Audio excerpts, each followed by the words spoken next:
We got news for you. We got news for you. While they devise our demise, we grow wise. Upset the setup, the element of surprise. It's a setup. It's time to upset the setup. Though they conspire, fake us to make us retire. With the burning desire, we make it out of the crossfire. Thoughts are higher, elevated and focused, while the path is narrow for those like us. Primo's beats provoke us to meditate like Zen, with the will and the strength of a million men, while billions are spent where nothing is meant. It's been that way for a while, so much has come and then went. But I'm confident a few are due to redeem their respective kingdoms with an abundance of cream. So if I were to scheme, it would be on a realer dream, like forming effective teams to filter the smoke screens. Utopian genes don't even know the true enemy, a fan of Pig and of Pop. And plus they both were friends to me, past trivial pursuits like East and West Coast feuds. Come against me on the mic, many and most will lose. Like most dudes, I love this hip hop and this rap stuff, but I don't like the shows where the ignorant act up. While someone be ripping it, they be in the crowd wildin', flipping on kids for the chains and medallions, or the kid they don't like from a beat from way back, and decide that's the night, perfect time for payback. It's whack for the group, plus the others who came to see a fat ass show. Instead there's bullets of flame. We grow wise. Upset the setup, the element of surprise. It's a setup. It's time to upset the setup. Still waters run deep, this is leagues in depth. Quiet is kept, they slept, we crept. Society put the squeeze on them C's like iron grips of death. From here on in, peace and blessings, Lord, cherish your breath. Gifted around you, now how we do, stay true. Follow through, lay down the law, causes probable and overdue. All systems overdue, my guns know me. I only hold a few, my nigga, for only a few hold me. Never forget the ones before me. My mama told me sacrifice for the ones behind me, leading the seas, blind leads. Black on black, crime to me.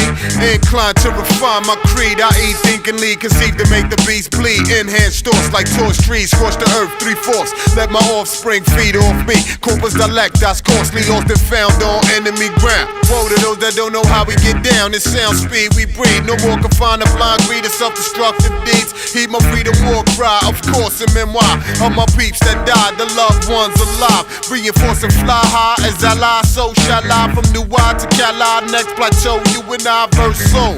Unleash the black rain, show them who in control. Electro, magnetic, pull on the hole. Elders taught us bang out, till we sitting on swole. The strongest way to grow, the only way I know. Underground railroad on track, no physical or mental chain can shackle that. Fannie Lou Hamer is dead. She died on March 14th at the age of 59. Fannie Lou Hamer was one of the most significant forces in the black struggle of the 50s and 60s here in America.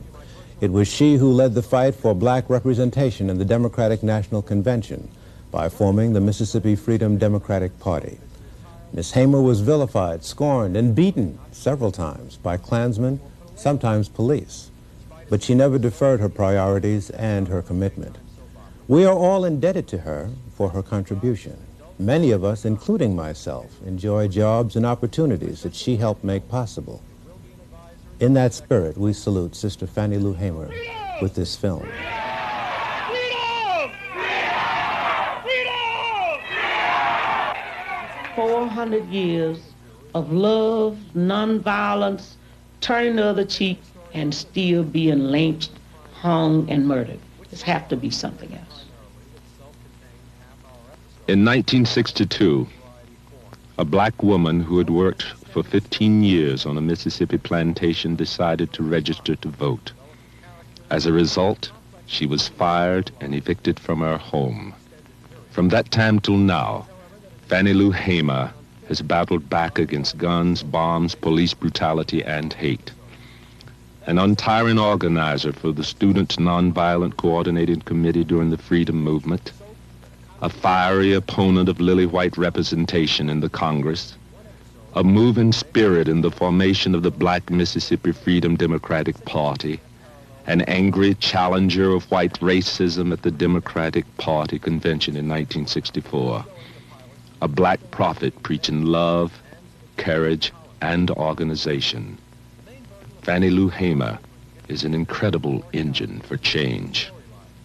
We are the only race in America that had mothers sold away from their babes, and babies sold away from their mother's breast. Sheep I, were your little lamb, way down in the valley. My grandmother was a slave. My mother died in 1961. She was 98 years old. One of the things that my mother taught us in Mississippi, she taught us to love. But she also taught us to stand up for what we believed. I definitely believe Christianity and the human rights, because it's beyond civil rights, to human rights at this point. I believe they work in, together.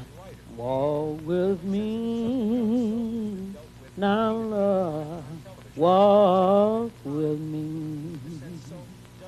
Walk with me, now Lord. 90% of the people of Mississippi have always gone to church, always believing that, things would finally happen.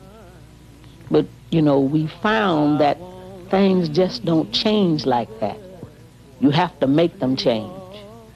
I've seen that love and nonviolence has not really worked, because it's always been a one-way street. It's always been the black people that had to give nonviolently, that had to love. Death done been here and gone. For years and years we wondered, what would happen. And then in 1962, the movement came to Mississippi. And for the first time, we began to stand up as human beings. After SNCC came into the Delta, I had a chance to go to one of the conference that was held in Nashville, Tennessee. The things that we didn't know, they taught us. I've never in my life met young people as great as the kids, SNCC kids. The light of freedom, and gonna let it shine. Got the light of freedom, I'm gonna let it shine, let it shine, let it shine, let it shine.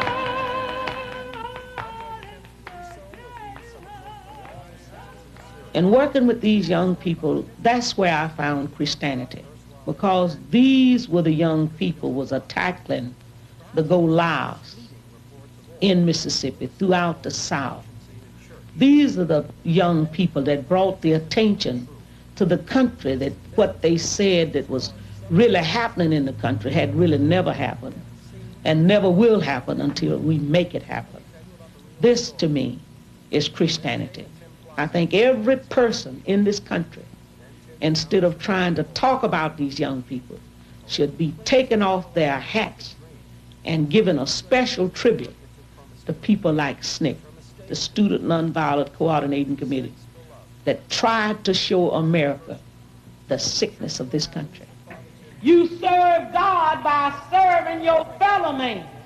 And if we are not concerned about these kids that's suffering from malnutrition, because they don't get enough of the right food to eat, and if we're not concerned about each other, going to the field working for $3 lousy a day, coming out so tired we can't hardly cook what little we have, then stop saying something about, I'm a Christian. We are tired of being mistreated. We are tired of dying for nothing. And God wants us to take a stand.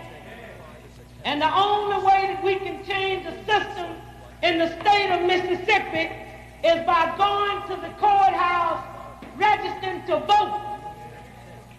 But you got to stand up. Freedom is not something that's put in your lap. You will have to go to the courthouse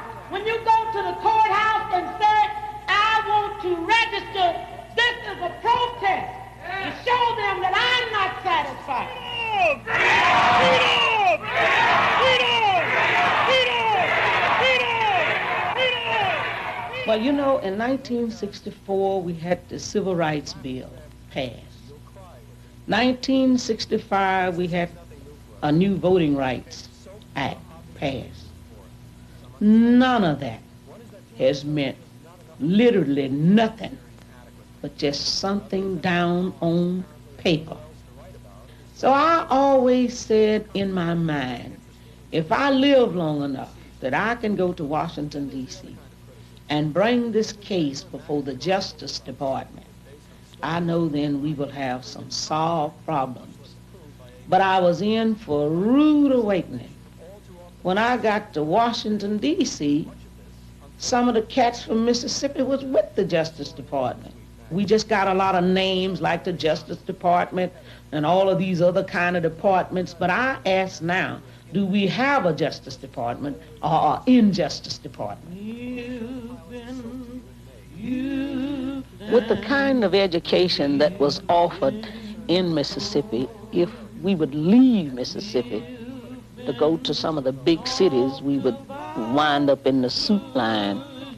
So if I'll have to stay in a soup line, I'd rather stay in Mississippi and fight for it there. If they would just give us a chance, Mississippi would be a wonderful place to live for all of its citizens.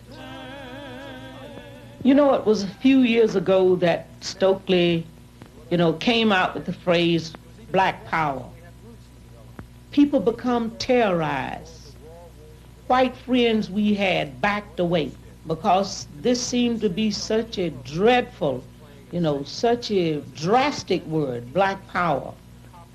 We want to have something to say about our own destiny.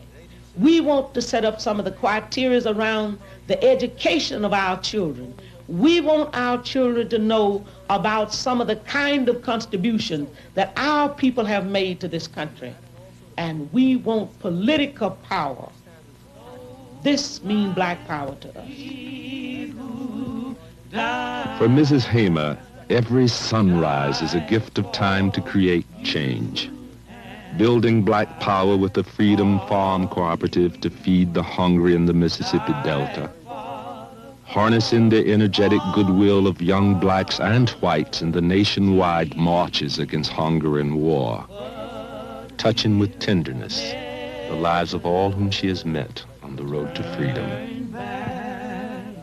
No, we'll never turn back. That we are working together, being careful that we do not smother the creativity. John, how long have you been into Pushkin? At least 14 years. How did it happen? Well, I was at my home, minding my own business in Brooklyn, New York. The phone rang, and the people on the other end said, "This is Paris, France, calling Jean Quillon." I said, "I think that's me, John Quillon." They said, "This is Mr. Harry Belafonte on the other end." I said, "Put him on." He said, "Hiya, John." I said, "How you doing, baby?" He said, "I've been hanging out with these Russian movie producers all day, and they want to do a movie on Pushkin. They want me to play the role of Alexander Pushkin. I told them you were the cat to write the screenplay. What do you think of that?" I said, "It's the greatest idea you ever had." He said, "Well, why in the hell don't you start the research?" And the next morning I came up to the Schomburg collection and stayed around about 3 weeks, came off with about 100 pages of Pushkin. So you came over here and you, to the Schomburg where we are now, and you turned out 100 pages. Of research. Mm-hmm. By the time Belafonte got back, he had about 20 books translated into English by or about Alexander Pushkin. For whatever reason, the movie project fell through, but by that time I had Afro-Russian on my back. I was hooked. What was it about this man that hooked you? Well, Pushkin was a fascinating character. He was what I would call a romantic revolutionary. He had a romance with change, revolution, and danger. And I had heard about Pushkin from J. Rogers, who claimed a lot of people, some whom I didn't even want him to claim. But I had read about Pushkin. I had not taken him that seriously. I've been curious, but not serious. Then when I started to dig into Pushkin, I found out that Pushkin, not Dostoevsky or Tolstoy, but Pushkin was the father of Russian literature. was the great world figure in Russian literature. Does Russian history attest to that? Yes. Well, let me tell you, Bob Johnson, who is the editor at Jet Magazine, told me that he was in Russia about 4 years ago, and that he was talking with a peasant woman in Moscow, and she told him that there were 3 heroes of Russian history, and they were Peter the Great, Vladimir Lenin, and Alexander Pushkin. National hero. That's right, in all history. Well, then, who was this man Pushkin? When did he live, and what did he do? Pushkin was born 1799. He happened to be in Russia because of his great-grandfather, who was an Ethiopian. It was in the early 18th century when it was fashionable to at least have one Negro in your court, in the courts of Europe.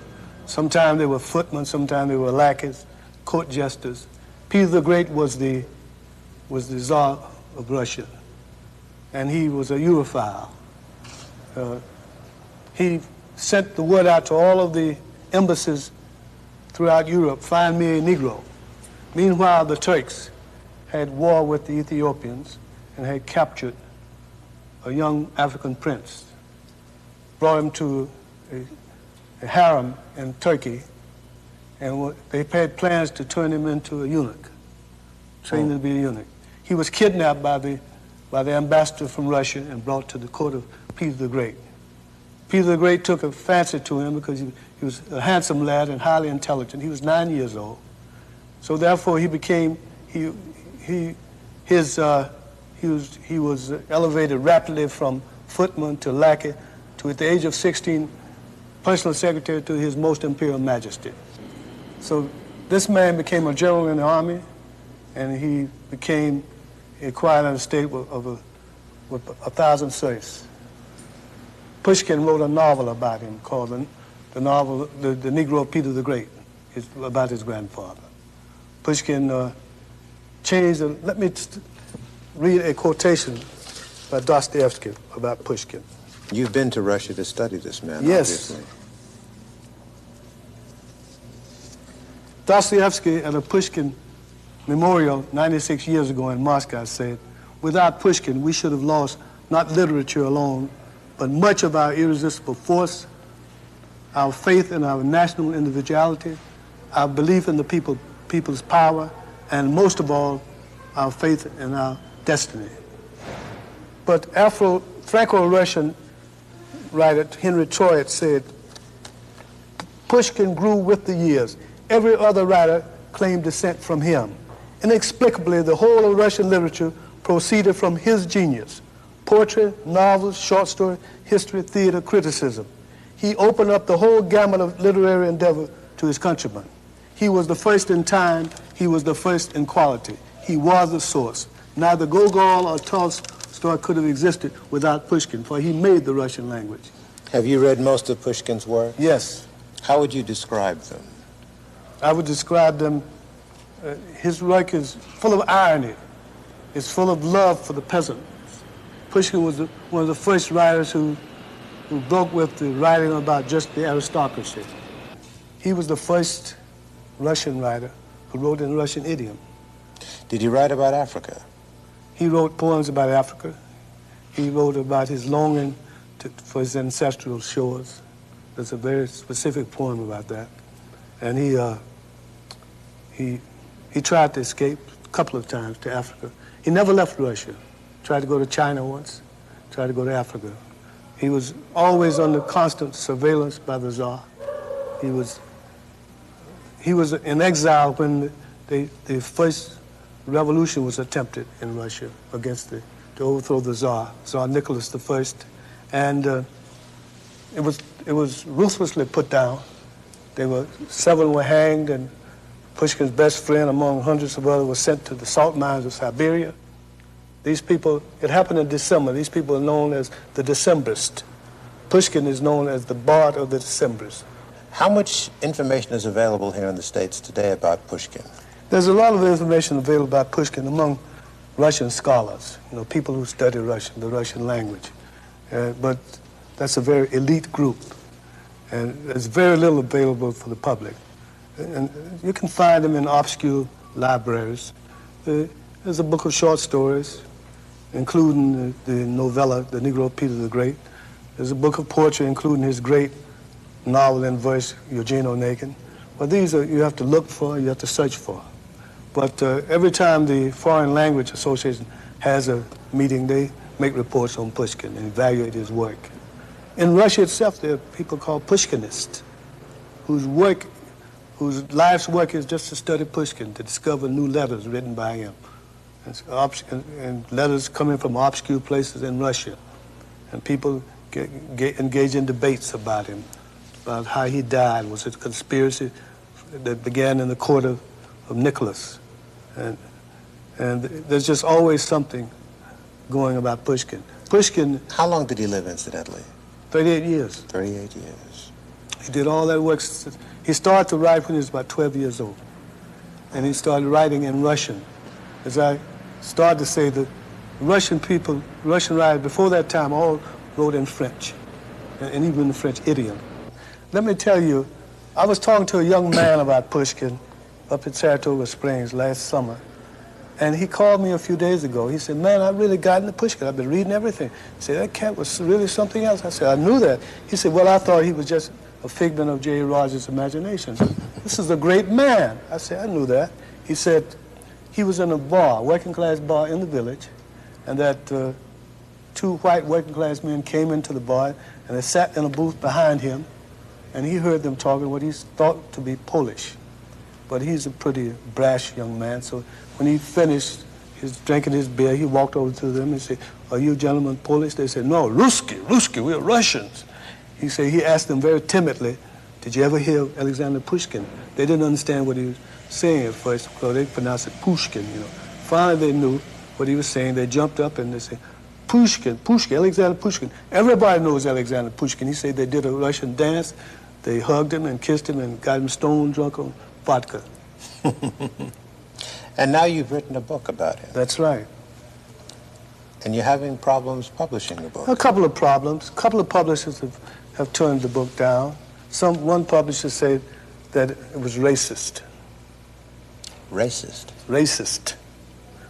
So I shouldn't have mentioned the fact that he was an Afro-Russian, which is the reason I became interested in the first place.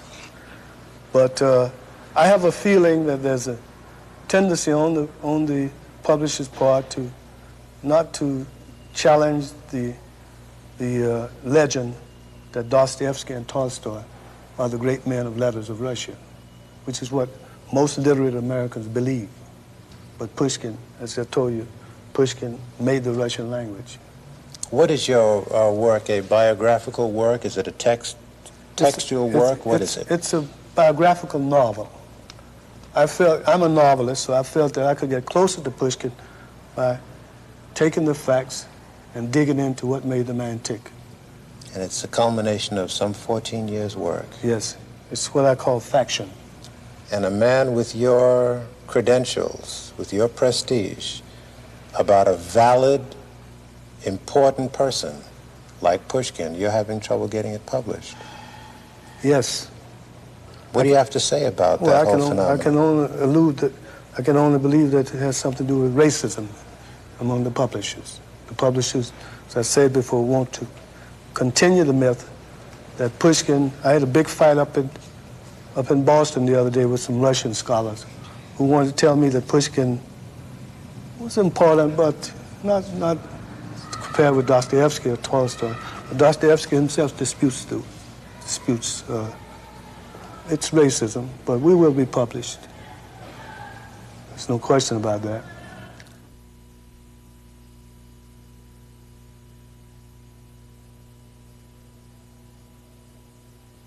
Dear Lord and Father of mankind, forgive our feeling ways. Reclothe us in our That's us, they call it, Fresh Six Man. It was a day that stopped America in its tracks. One of the most significant men of the 20th century struck down by a single bullet through his jaw that killed him almost instantly. We had been invited over to a local minister's house for a soul food dinner. You're just leaving for dinner? Just leaving for dinner. And he usually walk out the door. He's usually dressed and he usually go, because he's usually always in a hurry. But he walked out there and held over, and the fellow who's been driving us around since we've been in Memphis told him, said, "Doc, you better get your coat." He said, "Okay," and he stood up there a minute or two, and I guess just, well, it's a thing of destiny, I guess, making, he just was a target there for a minute or two. And I asked him, was he ready to go, because he had sent for me to go to dinner. And I told him I was ready to go, and I was about to make another statement. I said, "Dr. King." Just as I said, "Dr. King," he straightened up. And when he straightened up, the bullet lifted him off of the ground. And of course, and as it took off a part of his jaw, he bled profusely before the ambulance came, and there were police all around.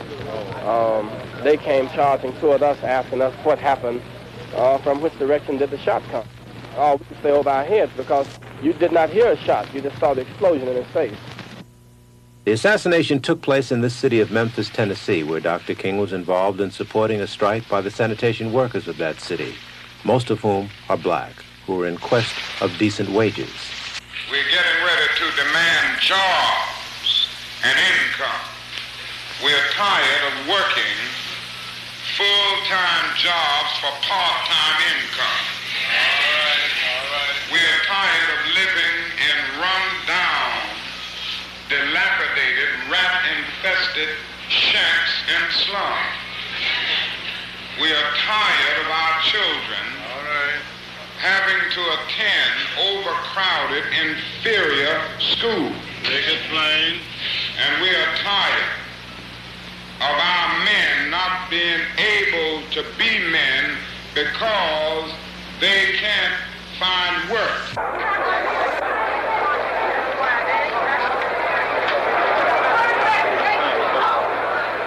There had been a series of marches and demonstrations, the last of which erupted in violence.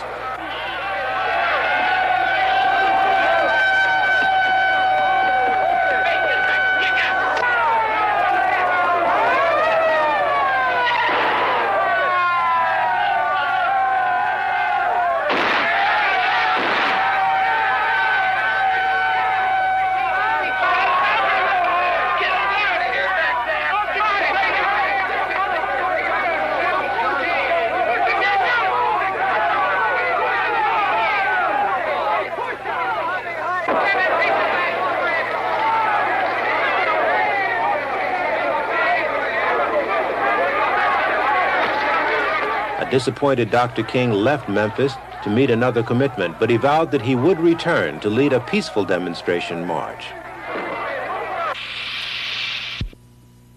He boarded a plane in Atlanta to return back to Memphis. On the 3rd, the day before his assassination, as normal, I was one of the ones always chosen to be his personal security. And I was ordered to proceed the same way as in the past. Oh, wait, who were you working for? Were you privately employed, or were you working for the Memphis Police Department? Okay. And we proceeded to the airport and awaited his arrival.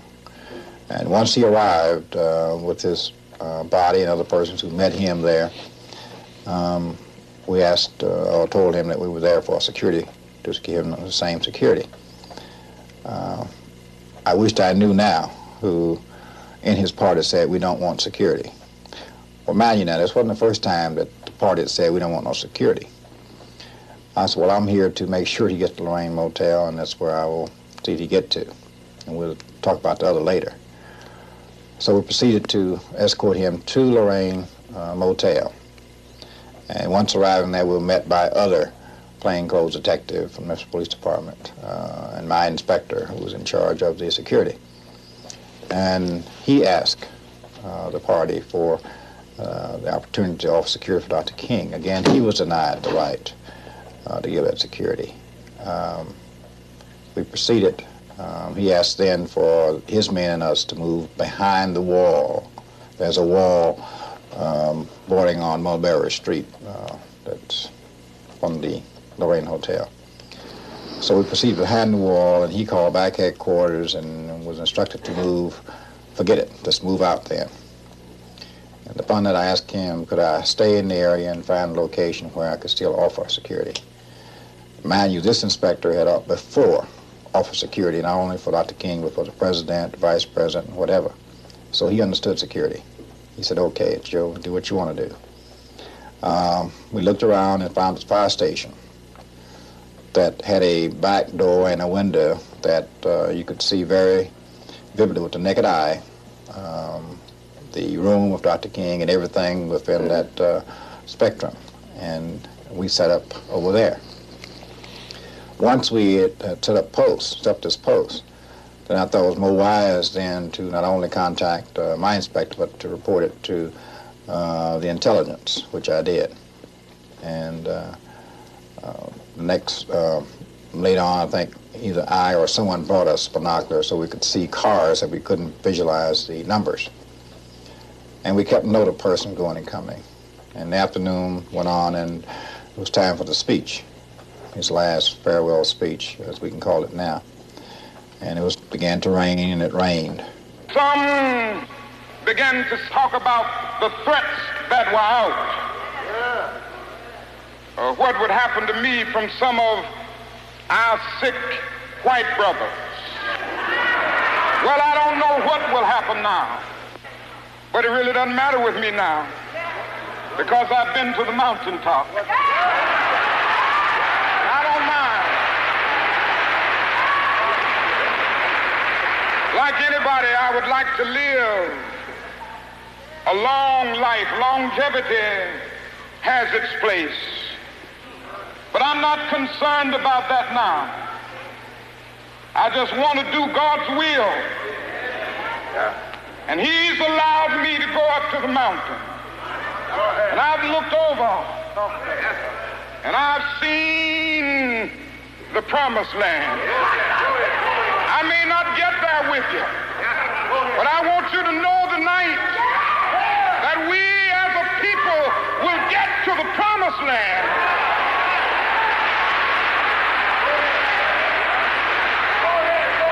So I'm happy tonight. I'm not worried about anything. I'm not fearing any man. Mine eyes have seen the glory of the coming of the Lord.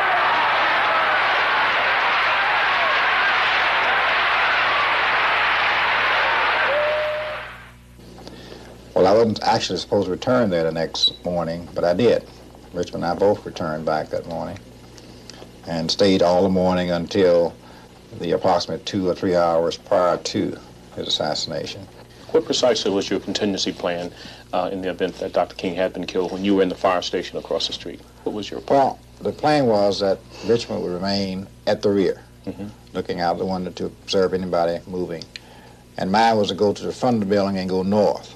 And the reason I said north from the fire station is because there is no action south, and there is no tall building south of that would be in that location. It would have to be north of. So if anyone who had fired a shot from that location would have to be on Main Street on the north of the fire station. My second reason is I was more familiar with not only the militant groups, both black and white, but law enforcement officers as well. And I felt my recognition of whoever may have been would be more possible than it would have Richmond.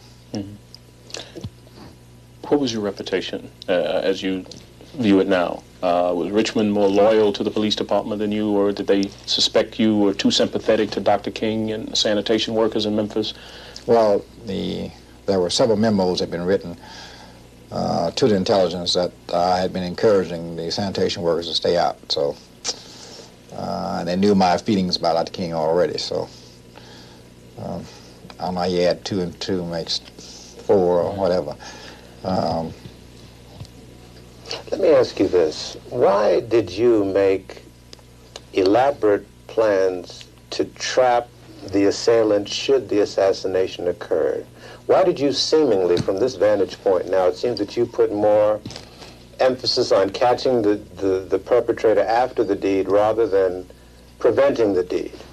Well, again, the possibilities of prevention was out. We've been ordered not to go in the vicinity of or close to Dr. King at that point. So the only thing you do then is, what can I do in order to apprehend the person in case it does happen? I think any good security officer set up plans in order to apprehend any person who may have committed such an act. And that was my only concern at that point. Since I could not be by his side as I had been in the past, then if anything occurred, then at least could be the one who apprehended or try to apprehend. You were a Memphis police assigned to, at that point, provide surveillance for Dr. King and his party. Right. Prior to that time, you had been providing security, which is to say that you had been very close to him. Right. You could prevent an attack upon him. Right. Now, when you were in the fire station, clearly 100 yards away, you were just essentially spying on him. That was your mission with the police department. Now, what, on the day of April 4th, when Dr. King was assassinated, from the afternoon on, what took place and what was the circumstance and the specifics of your recall from that assignment? Well, I remember getting a call from some woman stating that we're going to kill you. Now, this woman had also threatened you at the airport. Yeah, at the airport also. The day before. Right. Now, did you know her before? Yes. She's a barber by profession. So I laugh it off, as I always do most this type of thing. Being a police officer, you're going to get those all the time. So I laughed it off. The only thing that went in my mind, how did she know I was at the fire station? To call the number down there. And I guess it was an hour later that Lieutenant Arkin came down and said, they want you at headquarters. I said, for what? I don't know. I said, well, I can't leave the post here. He said, well, they want you and you got to go. You don't know what it is? No. So we proceed to headquarters, and from in headquarters, in the conference room, was the Director Holloman. That's Frank Holloman. Frank Holloman. Who was the safety director of Memphis. Yeah, safety director of Memphis for fire and police department. Along with the chief of police, J.C. McDonald. And the rest of them I don't know by name, but most of them were brass from the sheriff department, highway patrol, the Army intelligence, the FBI, and... How many were there? There was 12 or 15 people in the conference room. Okay. And upon entering, he said, Redditt call you up here because we made arrangements. This is Holloman? Holloman. At a Holiday Inn for you and your family. I said, for what? Well, this man standing here is a Secret Service man. He just flew in here and stated there's been a contract let on your life. And I want to make sure that you are secure. So we've arranged all this for you. And I said, I'm not about to go to no Holiday Inn. I have a sick mother-in-law, number one. Number two, if you're concerned about the safety of my family, you take care of them, let me go back on the street. If there is a contract, there's no one can deal with the contract by putting him in a hotel or anywhere else. And I don't want my house blown up with me in it. And with our words back and forth, he said, it is an order. You will go home. When there were complaints from somebody, did we reduce manpower at the Lorraine? Did we reduce manpower in the area? No, did not. And Lieutenant Arkin said, okay, take you home. Now, this Secret Service agent that they told you had flown down from Washington, did he speak to you at all? If so, what did he say? He didn't say anything. He didn't say anything? He just stood there, and I walked in the door, like coming in that door there. He would have been to my right, to the right of me walking in the door. He was a good 6 feet. You know, he's taller than I am. I'm 5'9", but he was good, much more, about 6. Broad shoulder, weighing about 180 or 90 pounds, light colored hair, with a sport coat, blue mixed colored, what kind of trousers, I don't know, whether it was gray or blue or whatever. That's all I can remember about him. You don't remember his name? No, he didn't, no. No name was given? Just he's a Secret Service man here that flew in from Washington, states that there was a contract let on your life. Did they say at that meeting where the contract had come from? It's possible. It's possible it could have been said. I don't know whether it was said then or I found out later about the contract come out of Mississippi. Now, I did find out later it was come out of Mississippi, but the contract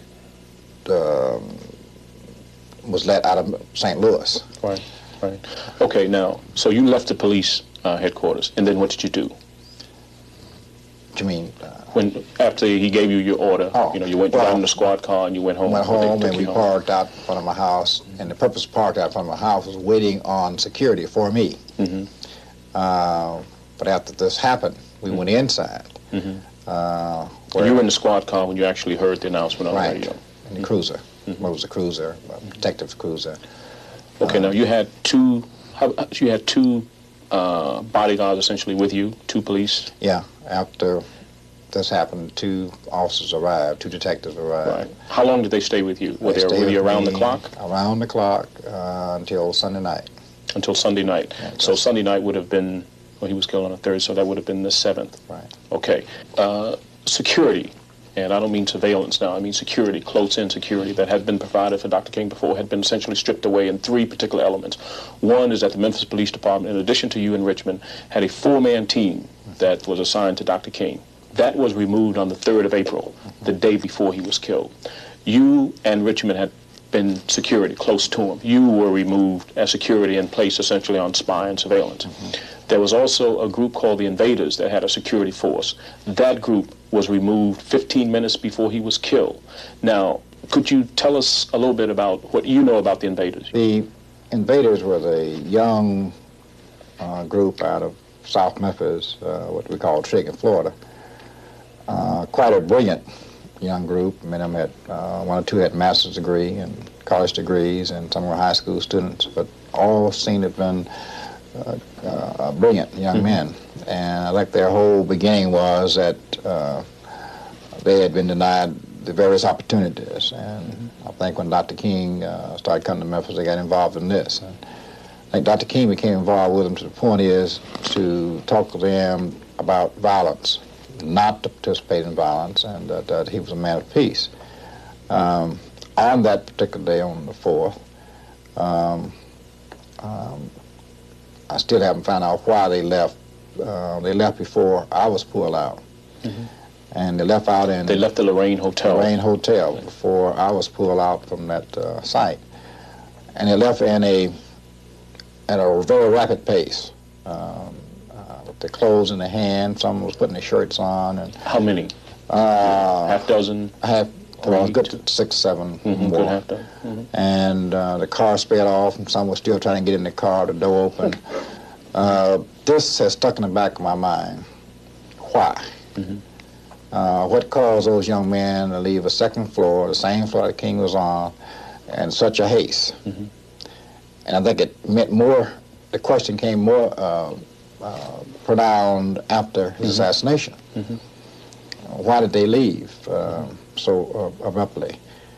And to this point, I don't. I've had thoughts in my mind, did they get some kind of warning to get out of there? But didn't you ever ask any of them? Well, I never got an answer. Never got an answer, because even after the things that cooled down, I went to bat for most of them, got them out of jail, got them jobs and this type of thing, and none that I dealt with gave any reason why they left. Well, wait a minute. Now, you are a trained law enforcement officer, and you had their respect and confidence. And you mean to tell me that on something this important as the murder of this man who you hold in such high esteem, we all do, that you couldn't get an answer from them? They said they had no answer for it. And naturally, when you're trying to help young people like that with a brain, you don't push them to the brink to run them away from you. You try to do the best you can at that particular point. There's one still come around me, but he wasn't in that particular group at that particular time. He said, I don't know why they left. I've asked him those same questions. Yeah, just one thing on that, and you know that you and I have been working on this together. In fact, you've been very helpful in the investigation I've been doing on it. And there was a group, there was a 4-man security force of the Invaders that was providing protection for Dr. King the major group, the main group, the 6 or 7 that you're describing, left around 3:30. Right. Okay, there was another group, a security force, that was providing security for Dr. King that did not leave until roughly 15 minutes before he was killed. Their position is that they were relieved now by someone on Dr. King's staff. Not on his staff, but someone in his party, you know, in that area, by one of the reverends who was there. They said that they were told that their services as security people were no longer needed, and that, you know, that they were essentially dismissed, and the 4 of them left. Now, one of the 4 was a undercover Memphis police person that you know about. Perhaps you could tell us about the penetration of the invaders by the Memphis police as well as, you know, some of the FBI. Were you aware of that? Right. Well, I use the term police, but I wonder, was he ever a policeman in the first place?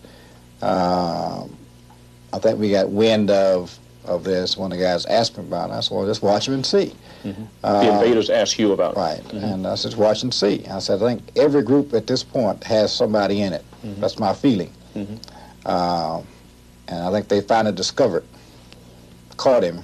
I think it was after Dr. King was killed. They caught him. And to my knowledge, he came back supposedly working for the police department for a short time. And then I discovered he was supposed to work for the FBI. And I believe that you uncovered that he wasn't with the FBI, he's with the CIA. This really disturbs me. But the point is that he is, by the way, the first person who got to Dr. King after he was killed. He's the first person. He is a person that in the FBI files, these documents were released under the Freedom of Information. This particular agent, who was undercover, was one of the first people to get to Dr. King. And he is the one who they used to establish the fact that the bullet came from the rooming house, the flop house. Almost everyone else say that the bullet came from the bushes. And he was the first one up there. In fact, there was a photograph of him kneeling over Dr. King, you know, as soon as he was hit. And when it happened, he supposedly was down in the parking lot. But as soon as he was hit, he was up. And there's a picture of him leaning over him. Now, did you ever meet this man? This yeah, I've seen him. You've seen him? Yeah. Now, what is your opinion at this point of his role? Or have you put it together? I don't know behind you just saying that. I didn't know all that. That's okay. Well, let me ask you this: an area of your personal involvement. Now, Dr. King was killed in 1968. People had investigated it, for, you know, not just the FBI, but some journalists, etc., have been reporting it. Now, some of this is just now coming out, and some of the things that you are telling us here today, and I guess our viewers should know that that Mr. Redditt has been interviewed by the Justice Department last year, that you're central to their OPR report, that you were one of the major witnesses for the House Committee on the assassination. In fact, my source is that you're either 1 or 2, or either the first or the second witness to be called before the House Committee on Dr. King. Obviously, you've been under a lot of pressure now. The point I'm asking is why, after all of these years, I mean, what have you been living with after, you know, since 1968? I mean, finally you began to put this together in your head. It was a puzzle to you up until just recently, or? Well, it wasn't.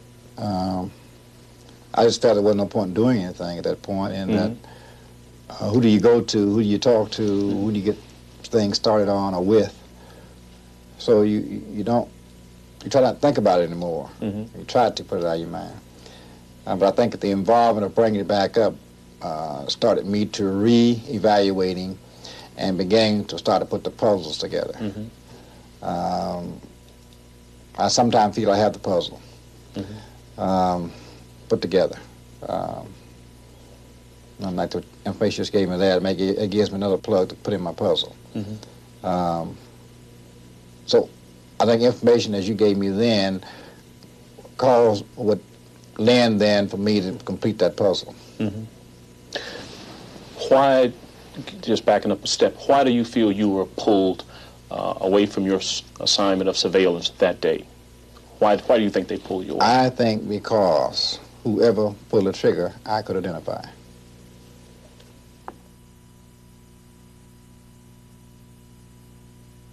Do you believe that James Earl Ray, acting alone, killed Dr. Martin Luther King and escaped that day on his own? I don't believe James Earl Ray pulled the trigger. You don't believe he pulled the trigger? You think the shot came from the flop house? No.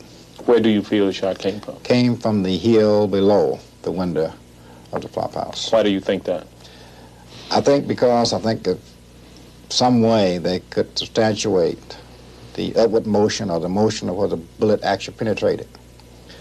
The man's jaw was broken, and sure it could come downward, but normally a bullet with hitting the large bone in the back of the throat would come upward. The bullet lifted him off of the ground, and of course, and as it took off a part of his jaw, he bled profusely. Which means then it was levered then from the ledge rather than the window, which was a two-story on a hill. When I came out of this room down here, immediately after I heard the blast, several policemen came out of this door over here. And I wondered what some of them had shot Dr. King, and at least I figured the man who shot him had to be in those bushes over there. At least a half dozen other witnesses also say that the shot came from the bushes below the flop house, not from the flop house. Moreover, the FBI cannot prove that the shot came from the flop house second-floor window that you see here, nor can they connect the bullet that struck Dr. King to the weapon they say fired it. Reporter Les Payne has copies of FBI records to back up what we just said. If James Earl Ray pulled the trigger, it appears that he did it from those bushes. But regardless, the assassin had an awful lot of people working in support of the deed. Let's take a look again at what we've just seen and heard. 1. On the 3rd of April, the day before the assassination, a 4-man Memphis Police Department security detail was removed from Dr. King without explanation, without replacement. 2. That same day, Officer Redditt and his partner, who were originally assigned by the Memphis Police Department as additional personal security for Dr. King, were removed from the assignment and told to surveil Dr. King from a distance no closer than 100 yards. 3. Then, Redditt is removed from that post, and he's told that because of a threat on Redditt's life, he had to stay home under police guard. 4.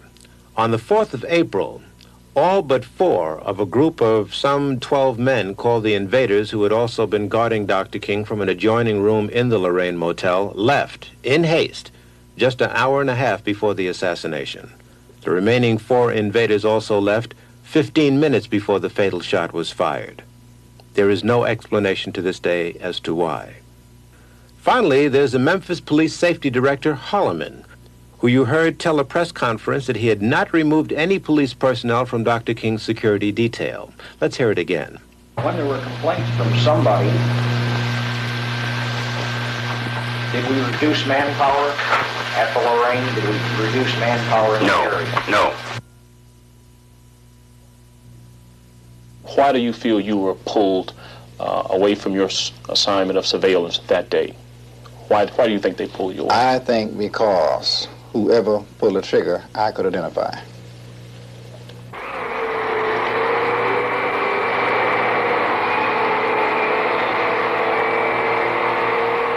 The King assassination has been reopened and is now before a congressional committee. Let's hope the following questions can be answered. Who pulled the trigger? From where? Who hired the assassin? And why? And who was responsible for the meticulous dismantling of Dr. King's security just before the assassination? And why did the FBI, the Secret Service, and the Memphis Police Department cooperate? Like It Is joins the millions of people who mourn Dr. King's assassination. And we await the truth about what happened, and then justice.